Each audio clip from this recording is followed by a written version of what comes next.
Hey, what's up guys? John here. Across America, property tax collections were about $300 billion in 2019. Now that figure is $814 billion. They've increased almost 300% inside of 6 years. Homeowners are facing a steep property tax hike in the new year. Homeowners get their property tax estimates in the mail and finding double-digit increases. Well, y'all see this house behind me? The property tax bill when it just shot up over 80%.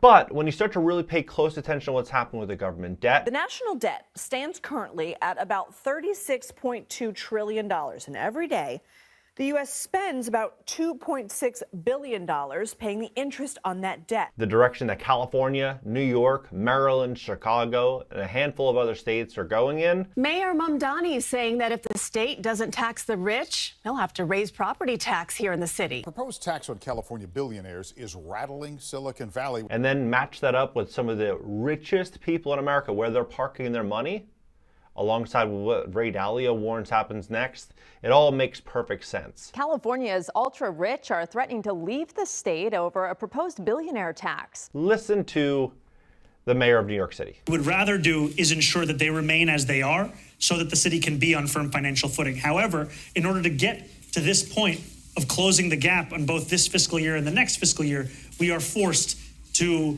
raid the rainy day fund, the retiree health benefits trust reserve, and to increase property taxes across these other years. 2 million views.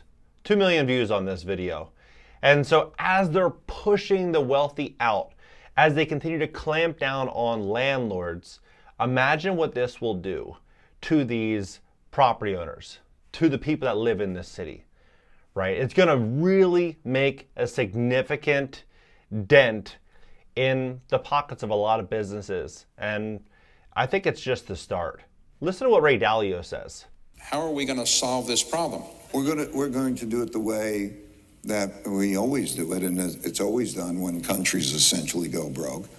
What they do is they, through a combination of devaluing the currency, printing of money, there's an imbalance. They print money, devalue the currency, and create an artificially low interest rate so that the person who's holding the bonds is receiving an artificially low interest rate. That's the way Japan has done it with their local, and that's the way we will do it. So he's aiming for high inflation. I think a lot of people are thinking the same thing. Interest rates are going to slowly start getting pushed down. Inflation is going to get worse. As inflation gets worse, people are going to be in need of more government assistance. As that begins to unfold, taxes will grow. As that begins to unfold, most people are going to need financial assistance, right? At a higher level than they could imagine at this stage. But I mean, this is kind of early innings of this.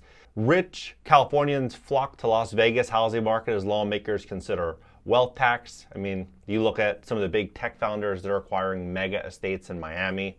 I mean, you have a lot of really, really wealthy people moving to Miami and moving outside of California.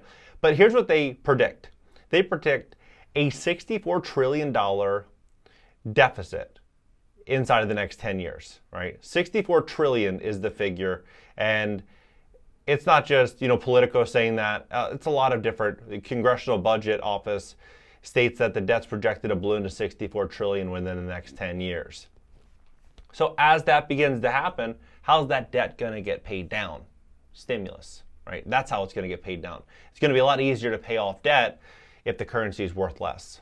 And so what I find fascinating, I mean, they're even running this. The U.S. government is collecting donations to help pay off its $38 trillion debt.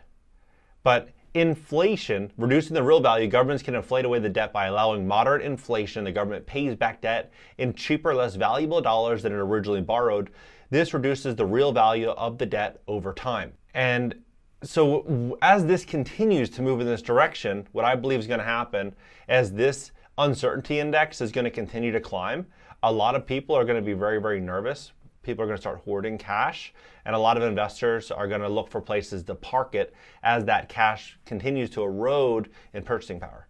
So when you have a situation like this, Americans now working 2 full-time jobs. It's never been higher. The number of multiple job holders working primary and secondary full-time jobs is up 476,000, the second highest on record. This is the only below the all-time high of 488,000 seen in December. So it's skyrocketing. I think that's going to just continue to move in that direction. But here's what I think is going to happen in the housing market. In 2019, property tax levied on single-family homes in the United States totaled $306 billion. $306 billion. And now that figure, they're collecting almost $200 billion a quarter. $200 billion a quarter almost. $814.4 billion is total tax collections for 4 quarters. So if they're collecting $800 billion, the big question is, if you have essentially 6 corporations that are controlling the media, and the difference between tax collections between 2019 and 2025, you're looking at roughly $600 billion. People, they get their information from social media, they get their information from the mainstream media, and if they're told that home prices are going to go higher, people will believe it. You look at 2009, 10, 11, what happened? They were saying that the market's crashing, the housing market's crashing, and that pushed forward more desperation, and the housing market felt it, right? A lot of people thought that their homes were just going to continue to be worth less and less and less, and so more people piled their homes on the market, less buyers out there, supply and demand dictate and determine price, and it pushed prices down. As that began to happen, Wall Street and large corporations stepped in, started acquiring a lot of properties. This time around, though, I think it's going to be different because a lot of people are getting their information, not just also from the media and both mainstream and social media, they're getting it from Zillow. They go on Zillow, they type in their home address, they see the Zestimate, and they say, oh look, my home's up 10% this year. You know, I'm okay. You know, I got equity in my home. And so a lot of people actually believe that, the figure that Zillow is promoting, and you know, in some cases it's true. But what I think is going to happen is, sure, foreclosures right now are increasing in a pretty big way. But I think that Fannie Mae and Freddie and some of these really big banks are going to start offloading non-performing mortgages in a different way than they did in 2009, 10, and 11. In most cases, not all cases, but in most cases, I think large blocks of this non-performing debt will be sold to family offices, private equity firms, and cash-rich investors. That's what I believe. Here, for example, April, this is on Fannie Mae's website. April 22nd, 2025, Fannie Mae today announced its latest sale of non-performing loans as part of the company's ongoing effort to reduce the size of its retained mortgage portfolio. And so at that time, approximately 1,119 delinquent loans totaling $198 million. Then you have this situation right here. Fannie, they sold 171,000 non-performing loans since 2014. So I think that's going to be the trend, is they're going to continue to offload it. Because even if, let's say home prices drop 20%, let's say they drop 30%, I don't think most people at today's property taxes, mortgage rates, insurance rates can qualify for a normal mortgage, right? I think what's going to ultimately happen is going to be the highest bidder that's going to buy, this essentially these blocks of non-performing debt. And what are they going to do with these properties? If buyers can't pay a high enough price, they're going to lease them out, right? They're going to rent them. And so I think that's going to be the trend that we're going to be walking into. Even family offices, for example, they're set to surpass hedge funds, $5.4 trillion in assets by 2030. And they say that the number of single-family offices, the in-house investment and services firm, families typically worth $100 billion or more, expected to rise from 8,000 to 10,720 by 2030. So that's a pretty substantial increase, right? About 25%. And so they go on to say that family offices are expected to add more than $2 trillion in assets by 2030 as an increase in wealth concentration and a revolution in wealth management drive rapid growth in new family offices. So if this is going to happen, where are they going to invest their money? They're going to invest it, I would say, in commercial real estate, because there's going to be some significant value there. There's a lot of distress incoming there. Apartment buildings, there's a lot of distress coming in apartment buildings from investors that acquired properties. in 2021 with record low interest rates, and they were thinking rents are going to go up 10, 15, 20%, and insurance and taxes would stay the same, and interest rates would stay the same. A lot of these operators are in trouble, right? So these family offices, I think, are going to go commercial real estate, multifamily real estate. They're going to buy single-family homes. And of course, they're going to invest in businesses. They're going to do a lot of other things. But I think the real estate sector is going to be prime for picking for a lot of these family offices and a lot of these Wall Street firms.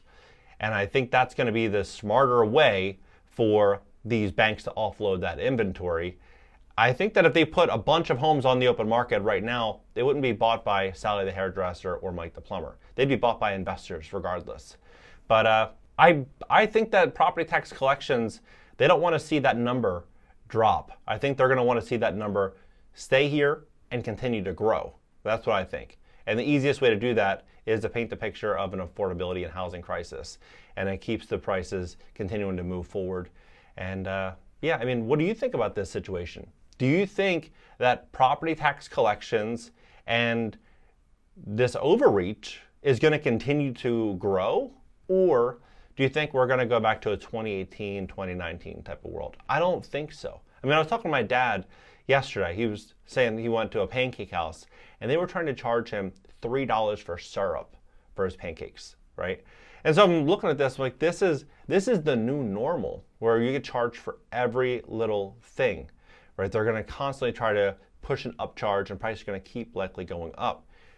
That I think is the direction just across the board.